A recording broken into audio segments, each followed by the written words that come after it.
వర్షం పడితే ఫైనల్కు ఎస్ఆర్హెచ్. ఎందుకంటే ఫ్రెండ్స్, మొన్న జరిగినటువంటి Sun Rise Hyderabad versus Kolkata మ్యాచ్లో అయితే సన్ రైజ్ హైదరాబాద్ చిత్తుగా ఓడిపోయిందనమాట. అయినా సరే మన ఇంకొక ఛాన్స్ ఉంది. ఎందుకంటే నిన్న జరిగినటువంటి రాజస్థాన్ రాయల్స్ వర్సెస్ ఆర్సీబీ మ్యాచ్లో అయితే రాజస్థాన్ రాయల్స్ అయితే గెలిచింది.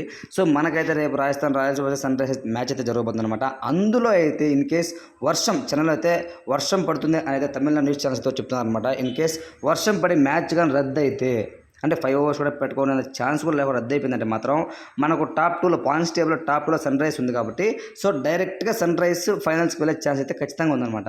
సో కాబట్టి ఇదే ఇప్పుడు రాజస్థాన్ రాయల్స్ అయితే తడబెడుతూ ఉంది. అరే బాబు, ఇప్పుడు వర్షం వస్తూ ఉంది, ఇన్ కేస్ అంటే ఆ రోజు కాకపోతే నెక్స్ట్ డే పెడతారనమాట. అంటే శనివారం పెడతారు ఆ మ్యాచ్ని. సో కాబట్టి ఆ శనివారం రోజు కూడా వర్షం కానీ పడిందంటే మాత్రం ఖచ్చితంగా సన్ రైజర్స్ హైదరాబాద్కి అయితే ఫైనల్కి వెళ్ళే ఛాన్స్ అయితే ఉంటుంది. ఈ 2 రోజులు కానీ వర్షం సూచన లేకపోతే ఖచ్చితంగా మ్యాచ్ అయితే జరుగుతుంది. సో ఆ మ్యాచ్లో ఎవరైతే గెలుస్తారో వాళ్ళైతే కేకేఆర్ మ్యాచ్ అయితే తరబడతారనమాట. ఫ్రెండ్స్, మీ పాయింట్ ఆఫ్ వ్యూ ప్రకారము అంటే ఎందుకు చెప్తానంటే ఇదంతా, సన్ రైజ్ హైదరాబాద్ ఏంటంటే మనకు బ్యాటింగ్ ఆర్డర్ చాలా భీకరంగా ఉందండి. కానీ లాస్ట్ మ్యాచ్లో చూస్తే batting waste, fielding waste, bowling waste, 3 formats అయితే వాళ్ళైతే అస్సలు చేతులు ఎత్తేస్తారు అని చెప్పుకోవచ్చు. ఒక్కరంటే ఒక్కరో బాగాలేదన్నమాట. ఒక మనకు బ్యాట్స్మెన్, తన పేరు రాహుల్ త్రిపాఠి మినహాయించి అందరూ కూడా విఫలమయ్యారు. అతను ఒక్కడే ఒంటరి పోరాటం చేశారనమాట. అలోన్ వారియర్ అని చెప్పొచ్చు. సో వాళ్ళని బౌలింగ్లో చూసి నటరాజన్ అంతవరకు పర్లేదు అనిపిస్తున్నాడు.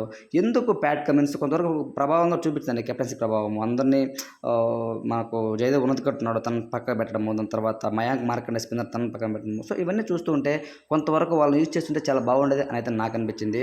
సో కాబట్టి సన్ రైజ్ హైదరాబాద్ ఖచ్చితంగా బ్యాటింగ్ ఆర్డర్ బలంగా ఉంది కాబట్టి ఇంకొక మంచి ఆల్రౌండర్ కానీ లేకపోతే ఇంకొక మంచి బౌలర్ కానీ తీసుకుంటే మాత్రం చాలా బాగుంటుంది అయితే నాకు అనిపించింది అనమాట.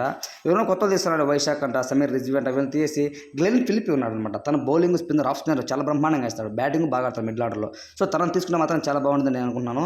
ఫ్రెండ్స్, మీ పాయింట్ ఆఫ్ వ్యూ ప్రకారం రాజస్థాన్ రాయల్స్ గెలుస్తుందా లేకపోతే సన్ రైజ్ హైదరాబాద్ గెలుస్తుందా కామెంట్ తెలియజేయండి. ఇలాంటి మరిన్ని వీడియోస్ కోసం మన ఛానల్ సబ్స్క్రైబ్ చేయండి, సపోర్ట్ చేయండి. Thanks for watching friends.